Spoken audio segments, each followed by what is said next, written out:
Hi, everyone. You're watching M4G Advocacy Media. This is the Journey Series video podcast. I'm Mark, a brown man. I'm bald. I have a black and white beard, and I'm wearing a purple checked shirt today. And I'm Crystal. Today I'm wearing a maroon blouse and I have black glasses and curly shares literally hair. And today we're in our home office and we're speaking with Constance Ray, who's going to talk to us about Access for All and some of the other advocacy work she does. Hi, Constance. Hi. Thank you for having me.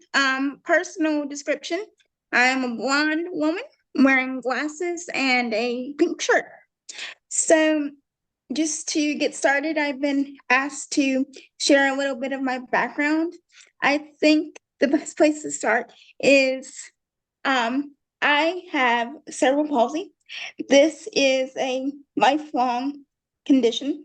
It can be acquired after birth, however, it is most often acquired due to birth complications. In my case, I was born 10 weeks premature, which led to a brain bleed actually behind my left ear. Thankfully, I was able to come back from it. And CP can affect people in several different ways, depending on the person and the factors. In my case, it simply affected my ability to walk. However, my ability of speech and learning abilities were not affected, excuse me. As far as my personal background, I live in the deep South of the United States in a very well-known historical town by the name of Mobile, Alabama. I live in a beautiful but small historical home that's about 123 years old and has gone through multiple small and large renovations to make sure that I could get around. I do use a wheelchair full time, manual or power, depending on the circumstances of the day. As far as my upbringing, I went through your normal school system, elementary, high school, etc. I was in the public school system for the entire process, and I had to learn how to be a self-advocate, meaning making sure that I had what I needed to get through my classes and such at a very early age. I was on the IEP, individualized education plan program from an early age. And I started noticing at about the age of 11 that what was supposed to be happening at the beginning of every year was that my teachers were supposed to be provided a copy of my IEP so that they would know Addie needs a certain kind of desk. She needs note takers or her notes given to her. She needs extra time on tests. Exactly, those were my main basic accommodations. Problem was, 9 times out of 10, the system was constantly behind, meaning that my teachers oftentimes did not get a copy of my IEP until several weeks after school started. So I learned early that the first day of school, I would have to go to my teachers and say, yes, I have an IEP, but you're probably not going to get a copy for a couple of weeks, and this is what I need, et cetera, et cetera. And that's really where it started. I did very well in school, although I was the girl that most likely had her nose in a book. I was not the girl going to the parties and movies on the weekend. And part was, most times, even if there were people that wanted to invite me, they didn't really know how to approach me. And so I went through school with just, one or two good friends at a time, which is not uncommon in the disability community.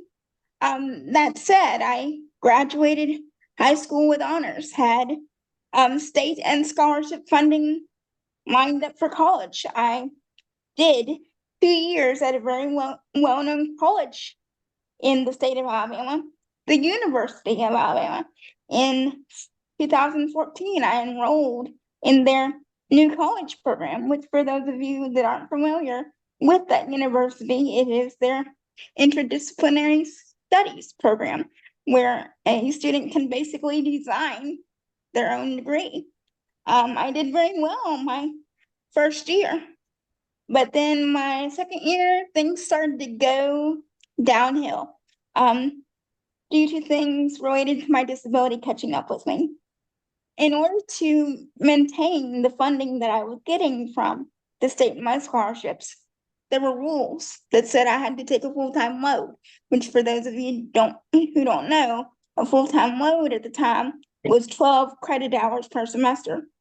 And it got to the point where my body simply could not keep up.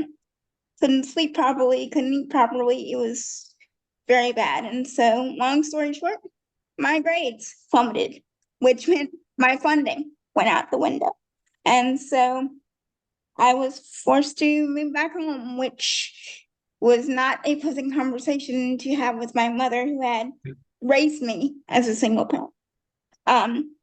All that is to say, it took me quite a while, but I managed to get my health back up to a healthy point. Then, of course, not being one to sit around, I started looking for employment. And I went the normal put in your application route for 2 years with the help of my local VR office and Goodwill Easter Seals, which are very well-known organizations. They did their best. Issue was, I never got the first interview in 2 years. So my counselors and I, we had a discussion and we said to each other, this is not working.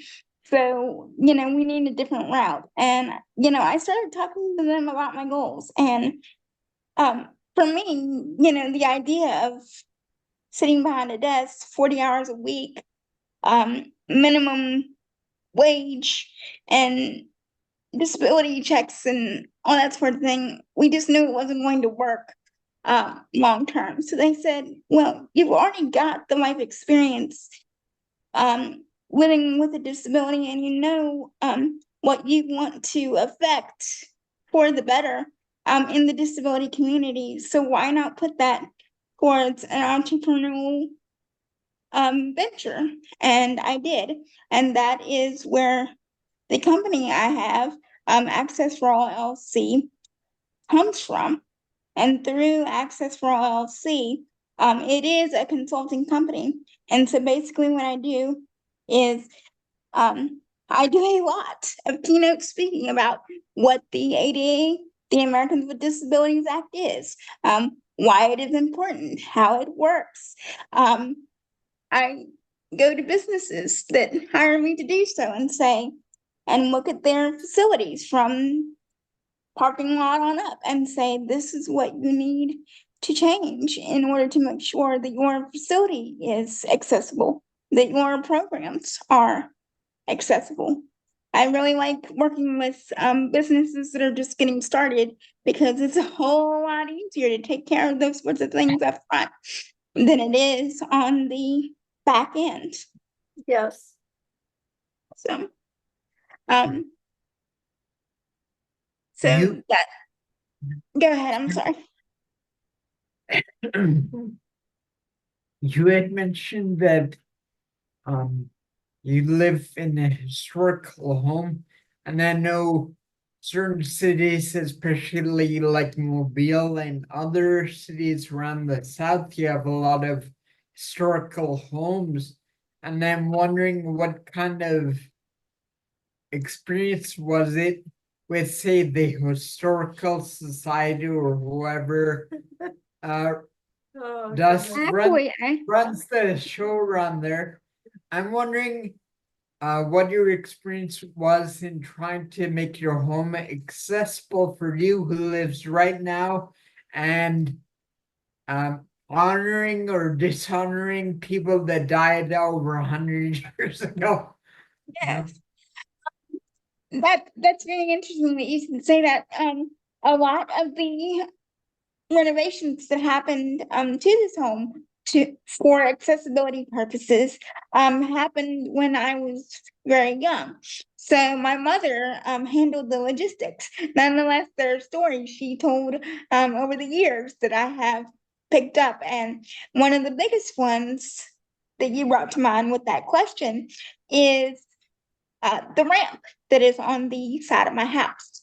Okay, and like I said, we live in a historical neighborhood, and I was, guess, about 7 or 8 when my mother went to the paperwork to have that put in.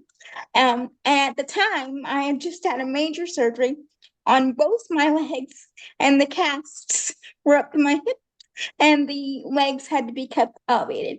And all that is to say, in order to get the paperwork finalized, we had to go to our local government building that at the time had a fleet of steps up to where we needed to get to in order to have that meeting. And the lady came down to meet us, and she was not very open to the idea that we needed a ramp. And she's like, well, we don't see how this would be applicable to your situation, and it's not aesthetic to the neighborhood. Why do you need this? And my mom's like, excuse me? Why don't you pick my daughter up, take her up these steps, set her down in a chair that's standing by somewhere, come back down, carry her wheelchair up these steps, put her in it, and then tell me we do not need a wheelchair ramp. I'm sorry, but this part makes me laugh my head off. The lady looks at her and says, you mean to tell me this is for a wheelchair ramp? And she's like, what are you gonna use the ramp for? A wheelchair? Yeah, The issue is they didn't want the ramp to be visible from the street because they thought it would take away from the historical look. Okay. And so if you're looking at our house literally straight on, as if you're looking someone straight in the eye, you can't see the ramp. But if you step one or two steps the right way, you're going to see the ramp because it goes up the side of the house. But that just blew me away. It was such an ignorant inquiry that even though I was too young at the time to remember it, when my mother told me about it, it was like, are you serious? Yeah. And I think lots of these things are decided based on their perception of how they will look or how their town will look or whatever, right? But no, it seems to me that people should place the value on more than just the perception or how much money they're gonna get from people who move in there or whatever because they're moving into some house which looks like a proper house the way they feel it should. Definitely. Believe that.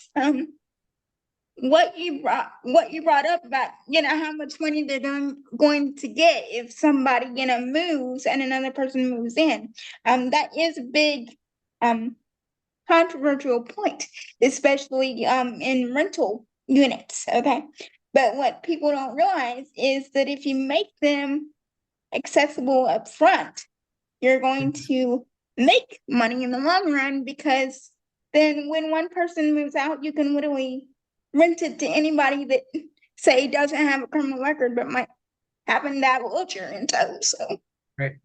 Or even if they don't, I mean, people fall all of the time. They get older, they need certain things. in that environment.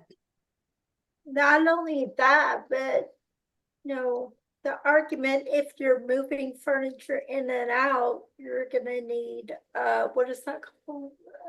Trolley or dolly. Yeah, dolly, and then if you have kids, you're gonna have strollers. I mean, I don't understand why people are so against it. Yeah. And that, no, we're not just talking about housing, too, these apply for also businesses.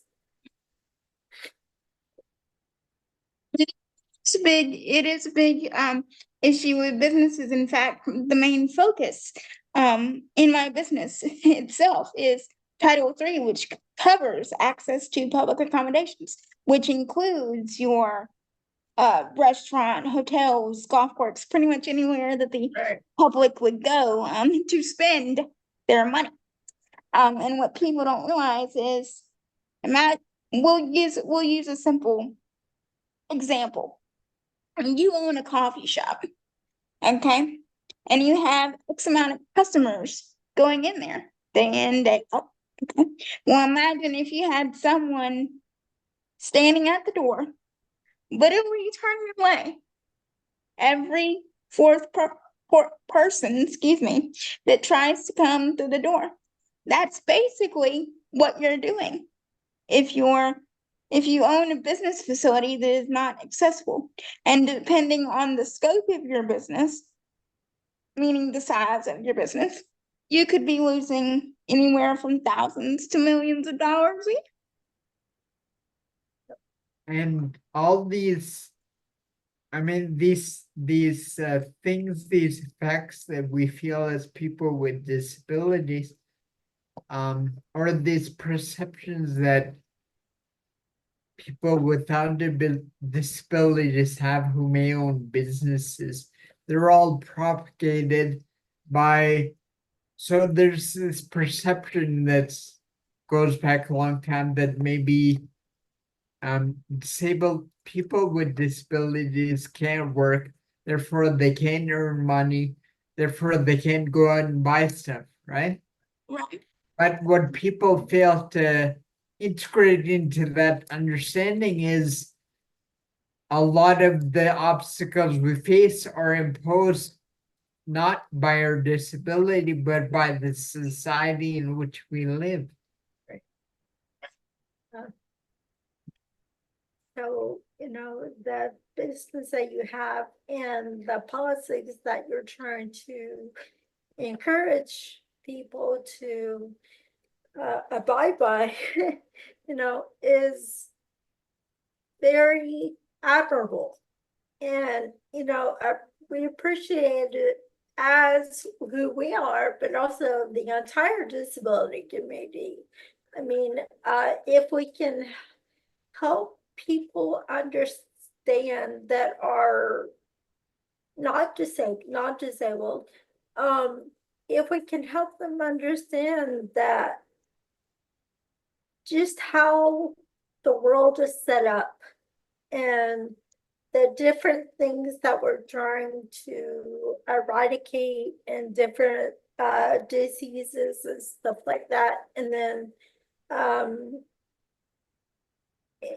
you can't just figure it out. You're gonna have to make mistakes, and you're gonna come out with different abnormalities. That's really going to affect who your population is that comes into your business. And price the homes that you're discussing, the population is going to change. Sure, those were things that, were told to us, and how to treat disability, but that's not the world we live in today. There's a lot more, there should be a lot more focus on, not only is that happening, but we have a bigger population in general, people in general. We have more people that are getting older that are gonna need mobile devices or something. And we are having, more people that need ramps for, like I talked about, strollers or dollies into new homes. So it makes sense on a business level to bake that stuff into your business. And if you don't have it already baked in, then you need to figure out how to do it. So tell us, Constance, a bit about the policy work that you're doing. So, I haven't gotten very deep into it myself, but I am going to be applying for what is called the Partners in Policy Making Program. As I mentioned pre-show start, it exists in 46 states, last I was aware, including my state of Alabama. And it is a program that's run every year.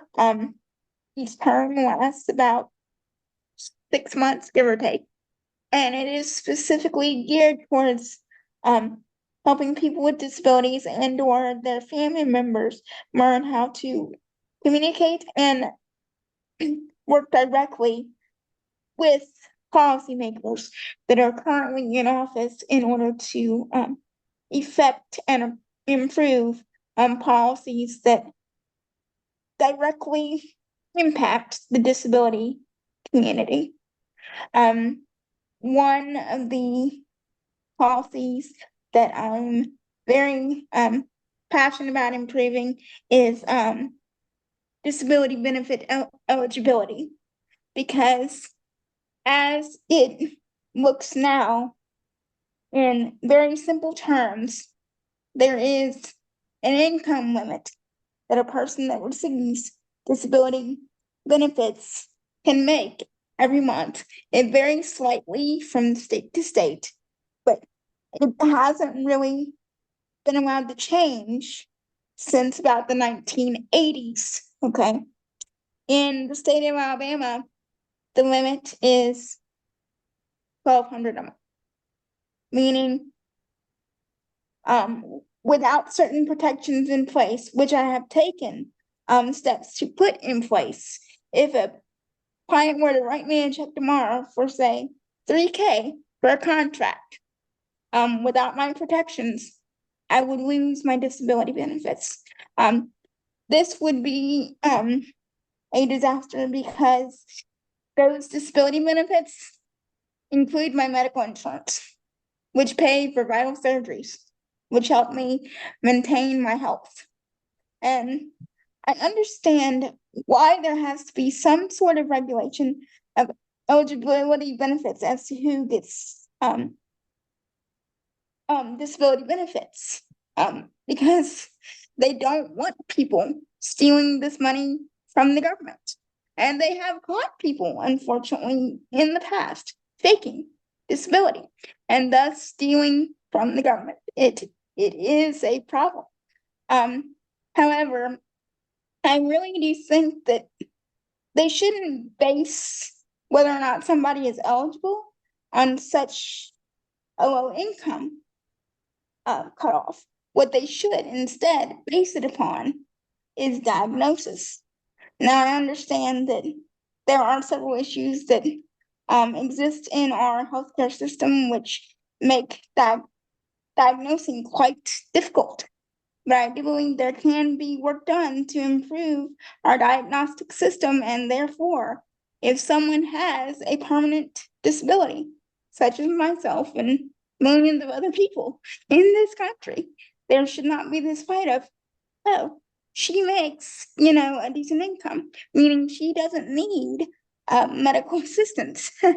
No, with healthcare costs such as they are in this country, pretty much the only people that don't need health insurance in order to pay for vital procedures are the extremely wealthy. Yeah. I could, for example, at the height, this probably won't happen for several more years, but at the height of my career, I could make several $100,000 in income, and I would still need my medical insurance to pay for my surgeries. And that's just all there is to it. I asked you in the discussion, what would you say is the primary reason why you got into this work? What was the primary thing that, I mean, I'm sure there's lots of things, being an advocate, I understand that totally, but there has to be a point where you're saying, no, I'm not gonna stand for this, and I'm not gonna, I want to make sure other people don't have to as well. So what was that for you? I think once I went through those health issues that I mentioned in college and really started looking at what I wanted to do, I realized, this is it's a long-term problem. It's been going on since way before my time, before there's time, before grandmother's time. And I think what it is it does have to do with these ingrained stereotypes that we were talking about earlier. Yeah.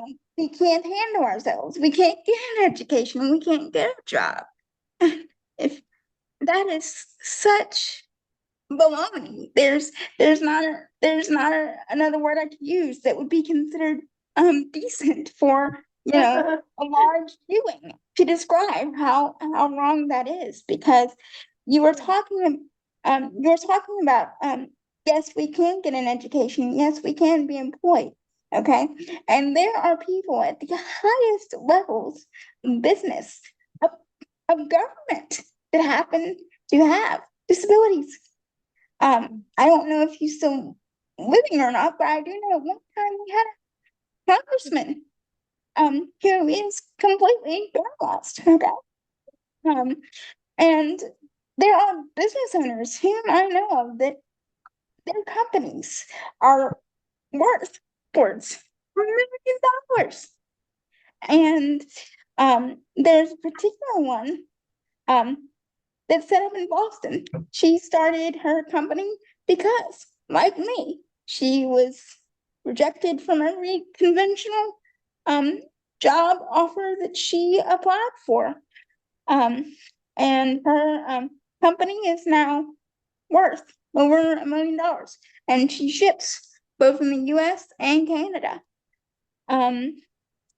If you were to just Google, entrepreneurs with disabilities, it may be a little, it may take a while to find them, but they are out there. And the thing about today's world is we live in a world of technology where people from all over the world with multiple types of disabilities can communicate with each other to put together businesses, to help each other build businesses. Example, my business coach, who has multiple disabilities and has built her company consulting with companies in her country like I do here for accessibility issues. She is based in Canada, and she coaches other entrepreneurs such as myself, people with disabilities. She's been in business for over 20 years. She publicly shares that she started her business because when she was diagnosed with her main disability, MS, she was fired from her job on the basis of her disability, which even in Canada is illegal. It is a big no-no. And so she sued the shorts off of him, and she won and used that money to start her company. And it has been in operation for 20 plus years. Awesome. And she has employees that work for her in the US. She has employees in Africa. She has employees in, I think it's Pakistan. Employees from all over the world. And that's the kind of world we're living in. People from all over the world can communicate. And I'll say another thing, we're talking about the financial end of it, what we that there's this idea that we can't economically contribute to the government. That is also a big, huge myth. There was a study done by a company called Accenture in collaboration with another company called Disability In back in 2018. That at the time, along with other findings about how good disability is for the business structure as employees and contributors and investors, they also found that yearly the disability community in the United States contributes 22 point something billion dollars of disposable, that means after taxes and whatnot, income to the to economic growth, meaning that goes back to the government. $22 billion of our money every year goes back to pay for whatever they put it into, government programs and what happens. So yes, we are contributing to keeping the US economy running. And also the fact of how fast our community is growing, and the fact that people age and such, that is not the only way people become disabled.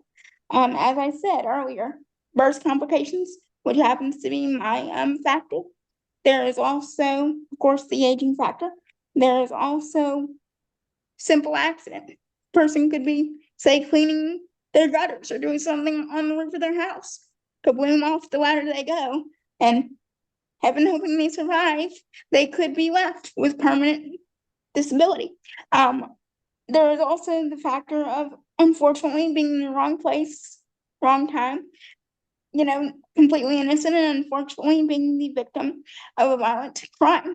I remember I went to a couple meetings of a support group for people in wheelchairs for different reasons, including spinal cord injury. There was one gentleman there who shared his story. He incurred his spinal injury because he happened to be an innocent person, wrong place, wrong time, and wound up with a bullet in his spine. It is, so that is why we are the fastest growing minority group on the planet. We are also the most diverse minority group on the planet. We have people from every gender, every sexual orientation, every ethnicity, Black, white, Latino, Hispanic, every marginalized community on the planet. Yes. That's a good segue into, before you were talking about the ridiculous things forms that we have to prove and things we have to do when we need medical equipment. And if we can't, and also we talked about when it comes to working and only being able to make so much and having to then fill out all the information for that medical equipment that talks about our personal lives, and then being denied services or equipment because of things they don't understand in a system that's already very messed up. So, I mean, what can you say about that? There are several instances. I can share one, particularly with my insurance when I was a child. The way insurance works down here, if you're trying to get a wheelchair, particularly an electric wheelchair, from insurance, they'll pay for one about every 5 years or so. Okay. Well, I was in middle school, and the chair that I was using at the time, it went completely on the fritz. Couldn't use it for anything, couldn't fix it, not. And so, we went to the insurance and we said, look, we know the five-year term isn't up yet, but this chair is completely unusable. However, they refused to pay for a replacement for about a year.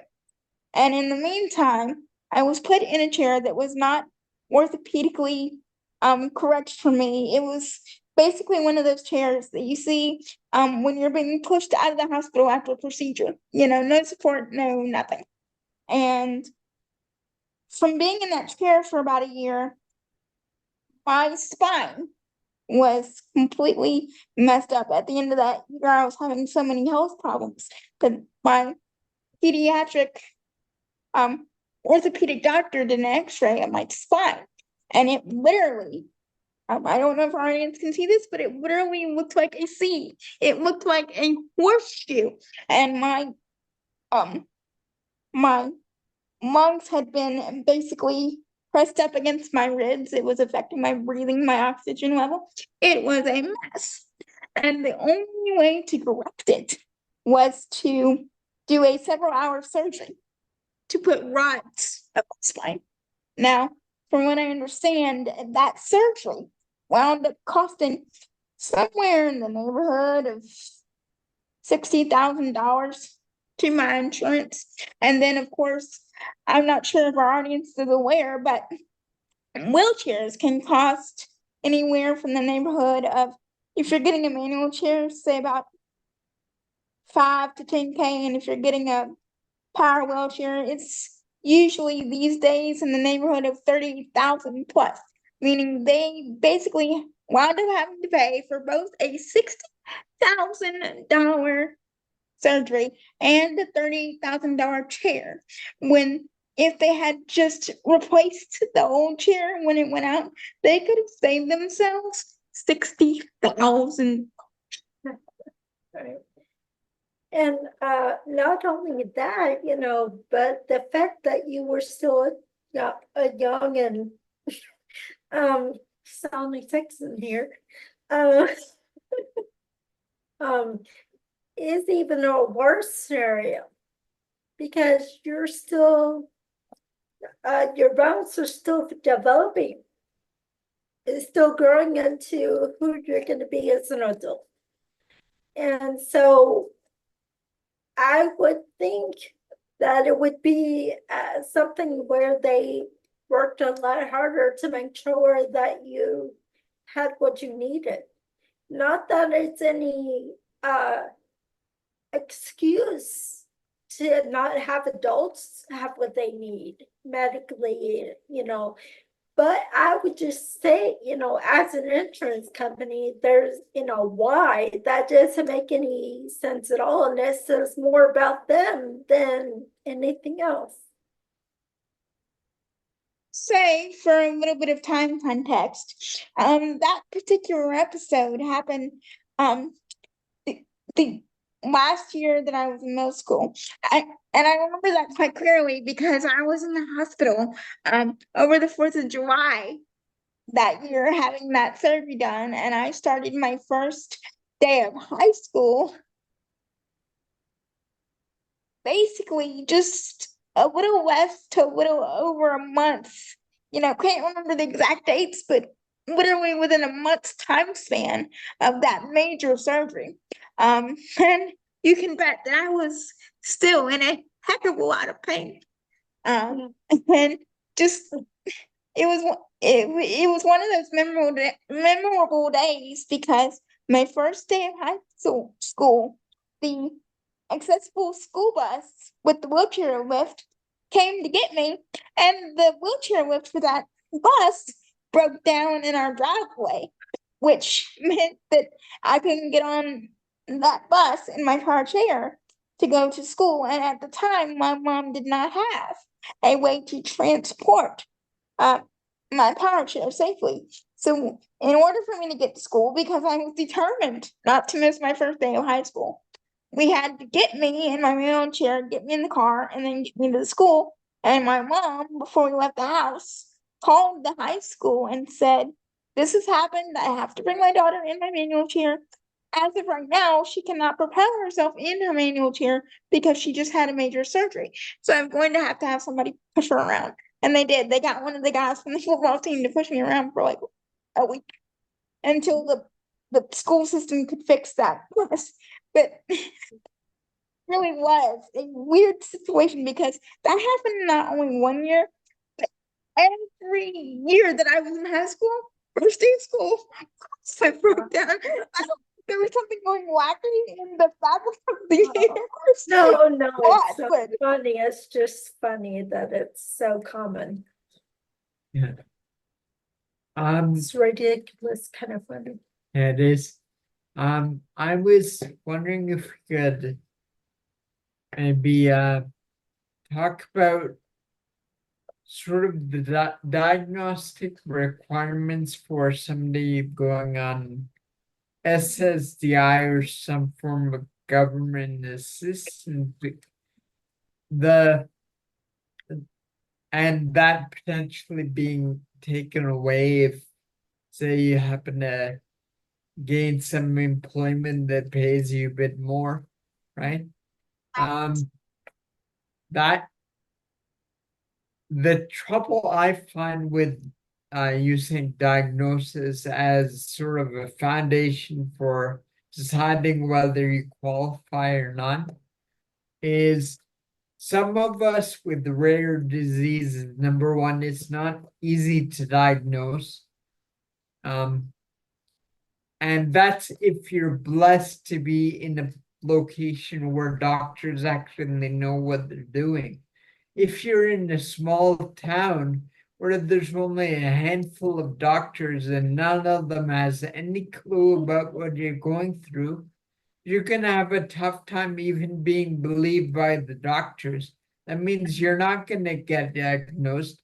That means you're not gonna get the support you need.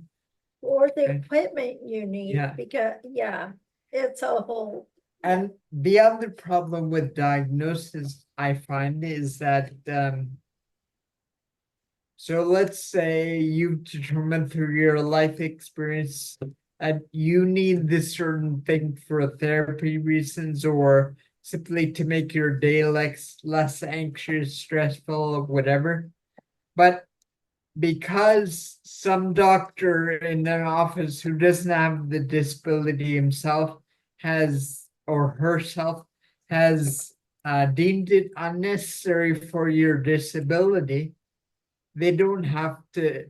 That means that it's not going to be covered by whatever government system because it's not deemed necessary by the doctor who's in charge of your situation, and then you're left to pay for it out of pocket, which means it's coming out of the little money you get from to pay for your food or whatever.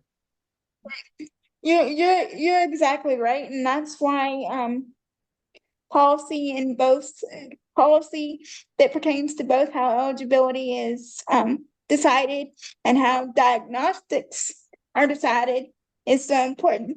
Now, mind you, I don't have the medical expertise to handle the diagnostic side, but I can say that you are completely right when it comes to doctors oftentimes not believing us and that sort of thing and having to go through things to prove that we are disabled. When my mom first applied for benefits for me, I was only 18 months old.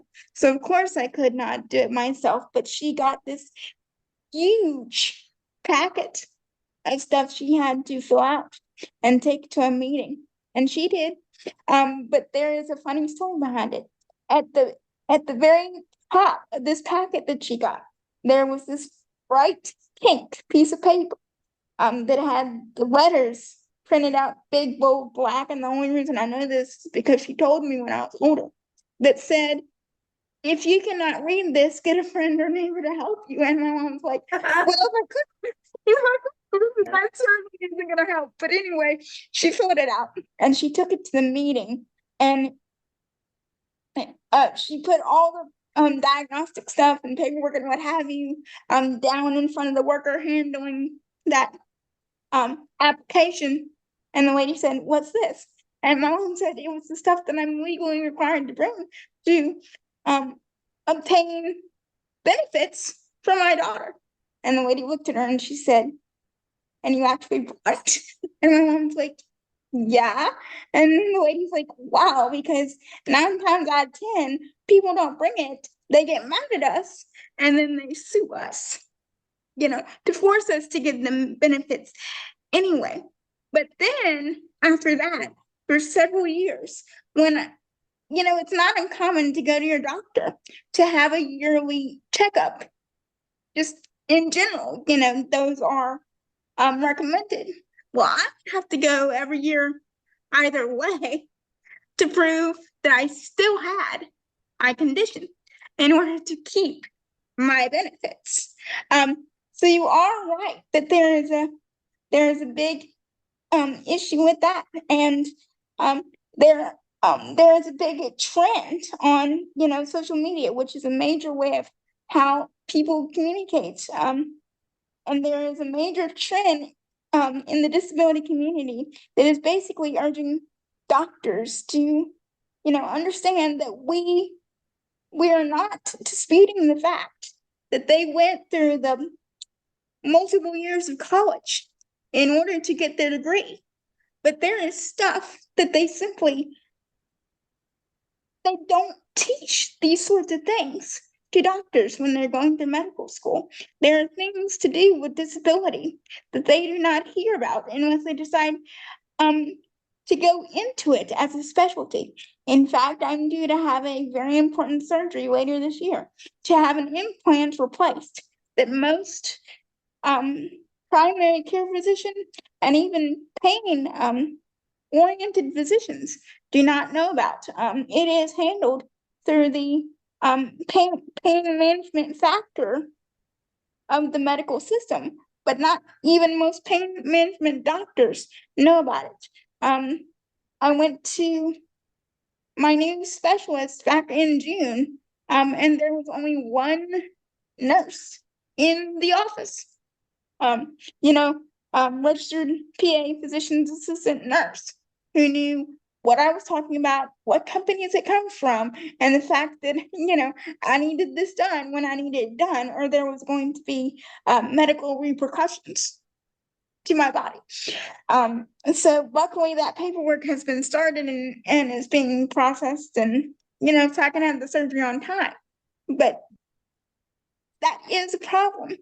I think that a lot of doctors, when we as people with disabilities push back and say, look, we need this procedure, we need this service, they take it as, they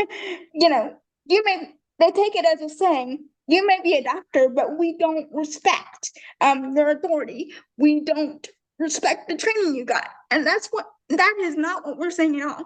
We're saying that unfortunately, the textbooks they taught you out of has not caught up with what is going on the ground.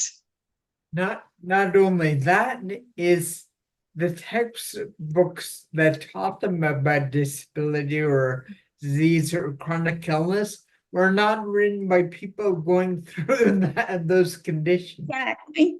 Right? Exactly. I mean, there obviously is a large scientific component to at least the medical model side of things, right. but that needs to be balanced with a social model of more experiential. So work together instead of, I mean, seriously, think about that.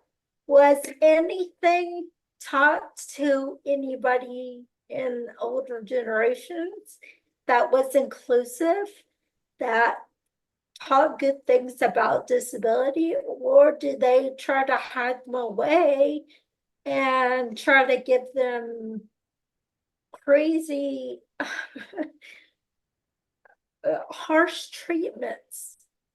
I mean, come on, it kind of seems like it'd be common sense. And what you just said about the fact that that these types of texts that are put out in the educational community at the highest levels are not being written by people with disabilities, or at least the ones that are being accepted for mass educational publication are not being written by people with disabilities. That right there is a major issue from the business aspect, which of course affects every aspect in society.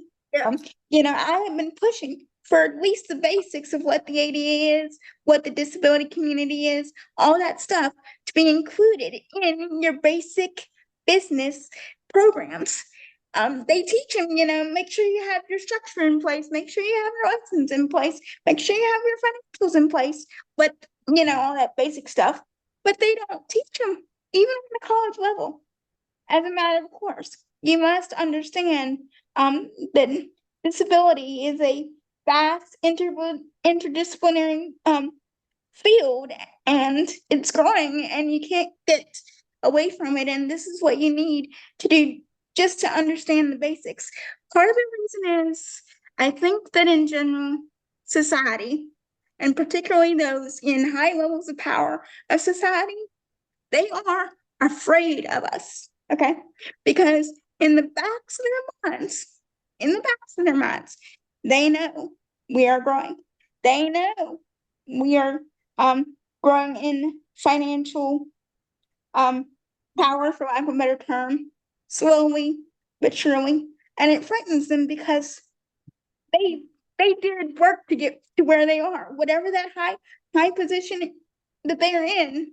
Okay, they work to get there, and they're like, oh boy, I did this, 30, 40, 50 years worth of work, and I don't want to lose what I've worked for myself, my family, the benefits that come with it, whatever that is. I don't want to lose it. But what they fail to think about is that nobody, forgive me for being morbid, but no one is going to live forever, which means they're not going to keep that power forever. And Right.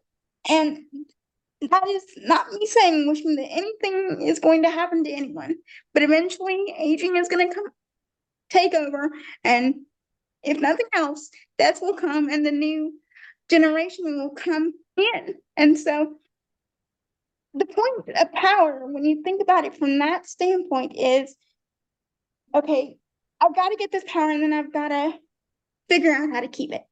No. The point of power is if I obtain power, even if it's on a small local level or whether it's on a huge federal level, how am I going to use it to benefit others? If it benefits, me and or my loved ones too, great, because that usually tends to happen. It starts on a very small personal level and then it grows. But the point is, it's supposed to be used for the public at large. Right.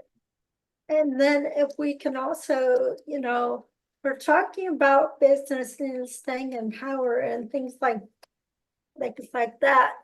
And that brings up, conversations around people right now and saying that, DEI is horrible. DEI is this, DEI is that. Just when I say DEI, I'm talking about diversity, equity, and inclusion. And for audience, listeners that don't know, but it's so harmful for not just minorities. If you're only thinking about minorities, okay, I understand where you're maybe hurt by that. But if you're also, begin talking about including people with the disabilities, but you're leaving that part out of it, and you're also, discriminating against that, that's not, you're not part of being inclusive, so stop saying it.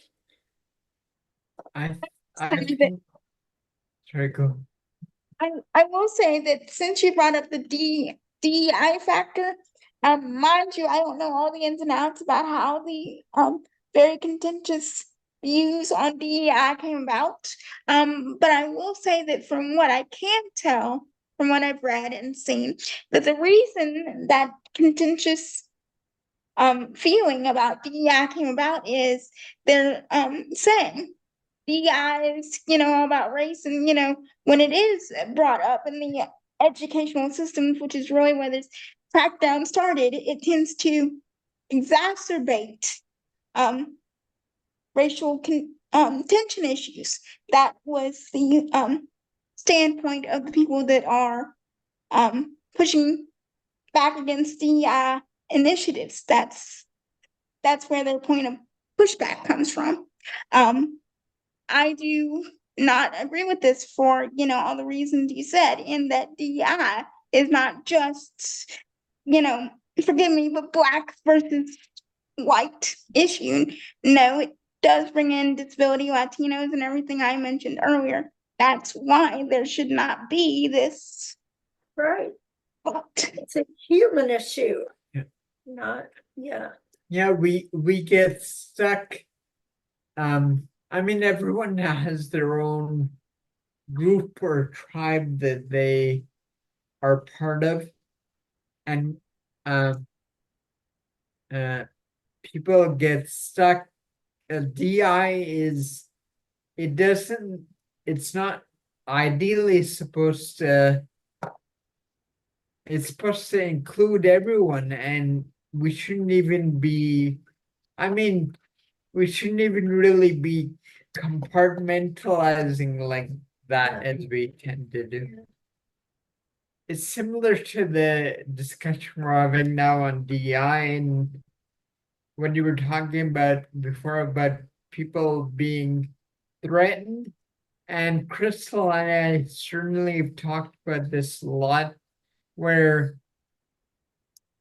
a lot of things were, not to make this too political or anything, but and it ties into what you were saying before about a lot more people being diagnosed. Part of the diagnostic criteria is people feeling safe enough to be diagnosed or to claim their diagnostic identity. And that's sort of we get the sense that that's sort of the way the world's moving slowly. And there's still a lot of pushback from the people, understandably, who have power or who have had power historically. They very vehemently push back against stuff like DI and different races and genders and ability levels, and they push back against all that sort of progress because it threatens their power and control and What they understand and their idea of. and they view freedom and power and control as and money as these limited things. There's only so much to go around and they have to have all of it, right? And if they give any of that power or control or money or freedom to anyone else, it's taking away from what they have.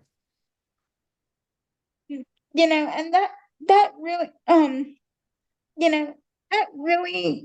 that really is a mindset that doesn't need to be that doesn't really need to be permeated, particularly in the US. We are seen as the wealthiest nation in the world. I know we have an extremely large national deficit that most recently was calculated somewhere in the neighborhood of $35 trillion or so. And as large as that number is, which is like 50 times more than any 100 group of humans would ever see in heaven knows how many lifetimes, it is still not the largest national deficit in existence in the world. I recently, within the last few days, saw something that says ours is only the 12th largest national deficit in the world, and we're still the wealthiest country in the world.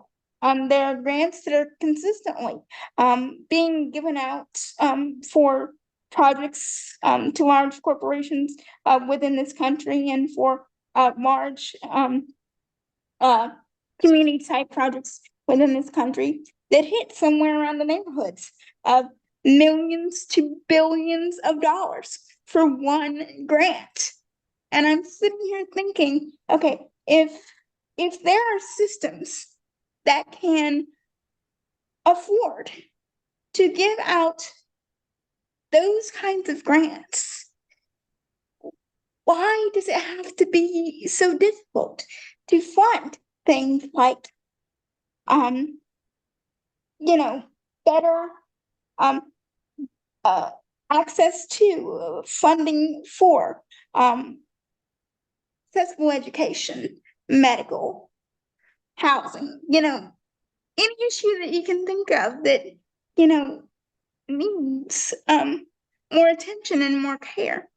Why does it have to be such a fight? To me, it shouldn't have to be a fight. I or someone else that I haven't even met, okay, should not have to have a day where they're so frustrated, and perhaps due to the issues that they're living with that aren't being seen to on a more regular basis, going to bed in tears and physical pain. Because I remember one night during that year that I told you about, that I was sitting in a wheelchair that was not made for my needs. I went to bed literally in tears because I was in so much physical pain, and emotionally I was so frustrated and so fed up with the system that I didn't know what to do anymore. Now let me make something quite clear to our audience, okay? I am not against the idea that there needs to be rules and regulations and things set up in place to make sure that, people are not being stolen from and cheated and what have you. Those things do need to be in place, but it should not be a fight to make sure that I have what I need, that, the innocent person down the street has what they need.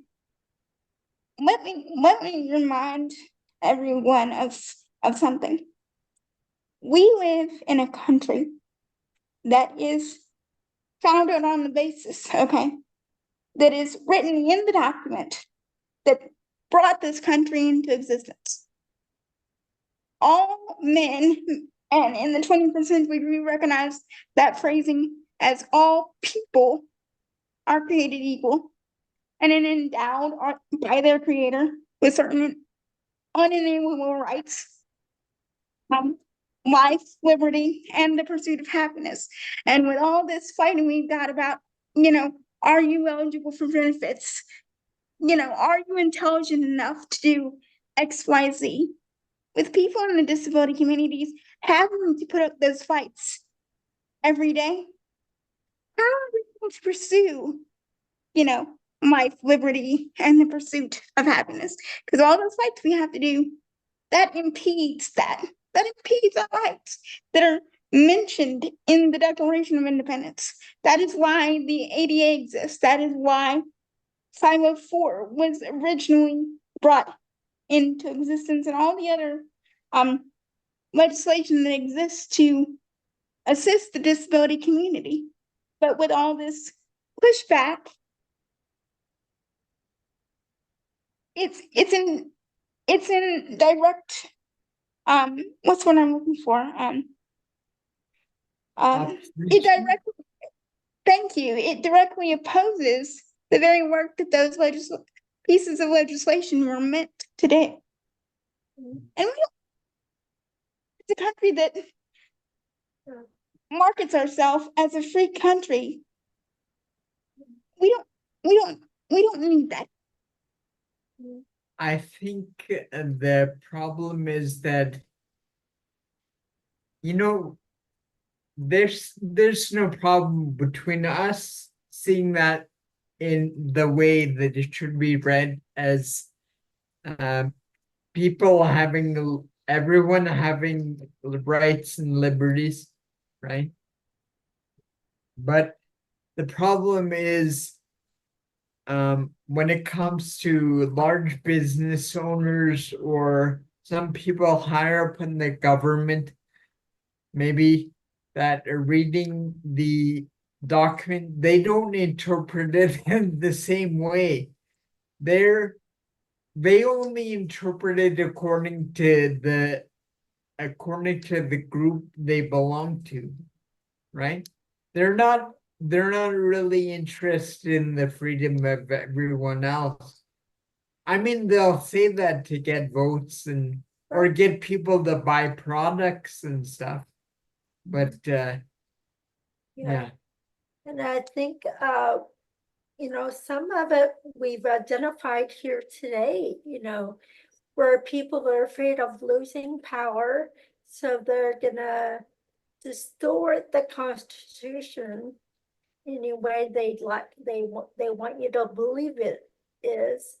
And also, like when people don't understand the true meaning of DEI, and they try to get you to believe it's something else, or only see one part of it.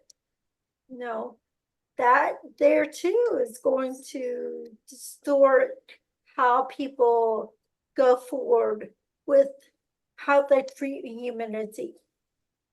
And when you have people that are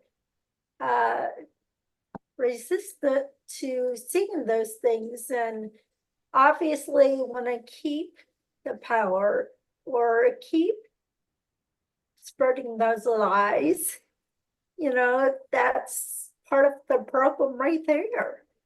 Yeah. And they're supported by people who want to ride down their coattails and maintain those same circles of popularity or power or privilege that they enjoy, and they don't want to give those things up, and all these people hold on to power by lobbying governments and having influence over things which they shouldn't necessarily have influence over. But that's the world we're living in, I guess. Yeah. And as we see some hope, some light in some way, other people want to hold us back because that's not going to benefit them. Say that unfortunately for all that actually I should say fortunately for all the way that stuff tends to operates, there are people that have, for lack of a better term, survived and eventually thrived in their lives, despite the fact that these system works the way that they do. And why is that? It's family, it's friends, it may be your neighbor, okay? Without my mom, I can guarantee you there's no way I would have survived this long, okay? This may not pertain to our viewers, but I am personally myself a person of faith. So that is important to me. Okay. When I was born in the late 90s, and because of the complications that came along with my birth, the doctor said, you'll be lucky if she lives 15 minutes. I am now less than 10 days away from my 31st birthday. And, barring something that pretty much anyone can get, such as, cancer or some other terminal thing that anybody can get, I should live a normal lifespan.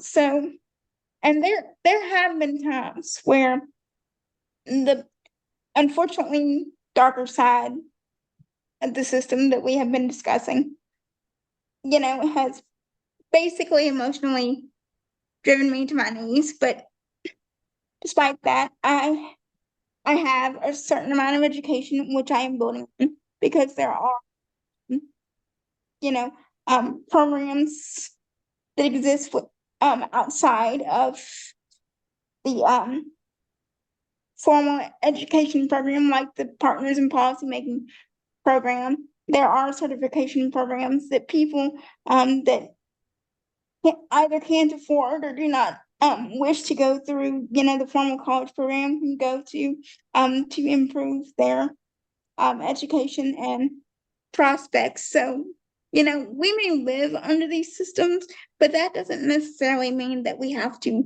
buckle under them. Remember, this country is a democracy. Okay. The government, whether they remember or not, exist to serve the people in a democracy. The people do not exist to serve the government. That's why we have elections and so on and so forth. And yes, there have been contentions as to how effective and how truly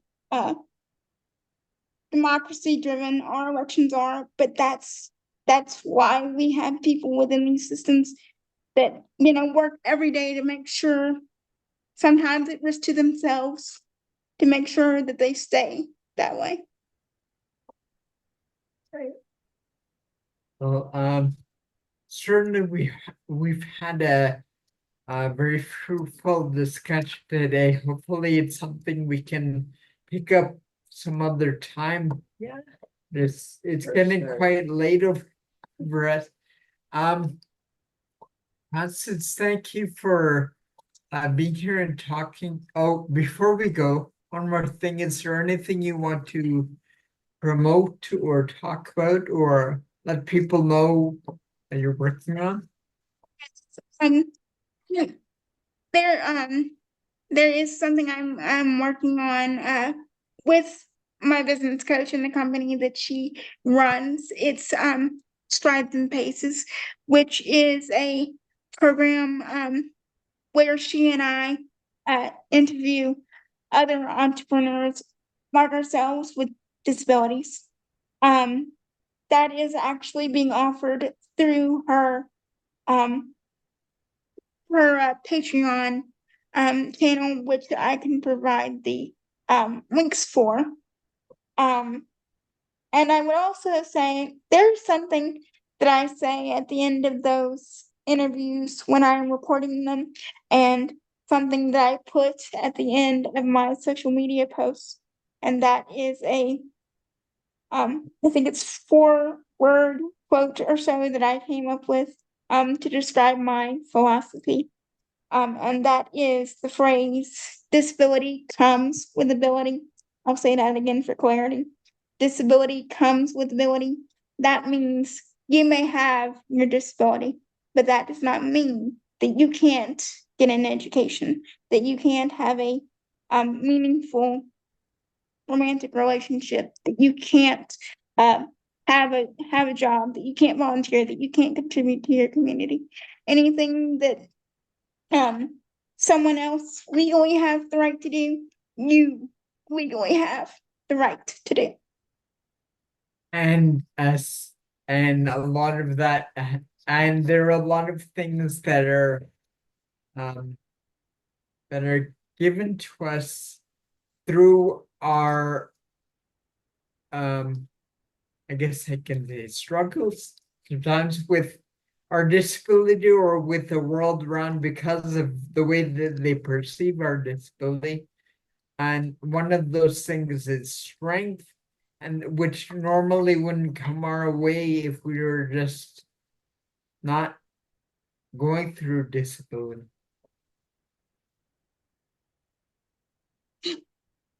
Exactly, and and I'll end by saying this, I have heard multiple times, especially from people that have acquired their disability later in life, or even from non-disabled people who eventually wound up working with people with disabilities, until until this happened to me or until I started working in this position, I had no idea that this is what it's really like. And that's why the issues that do exist continue to build upon and exacerbate themselves. It is a lack of education. That's what it boils down to. Yep. Exactly. Thank you, Constance, for joining us today and having this discussion. Thank so you. much. Thank you for having me. Bye. You guys have Bye. a good afternoon. You too. You too. Hey everyone, thanks for watching this episode. Remember to encourage, educate, and empower someone today. Bye. Bye.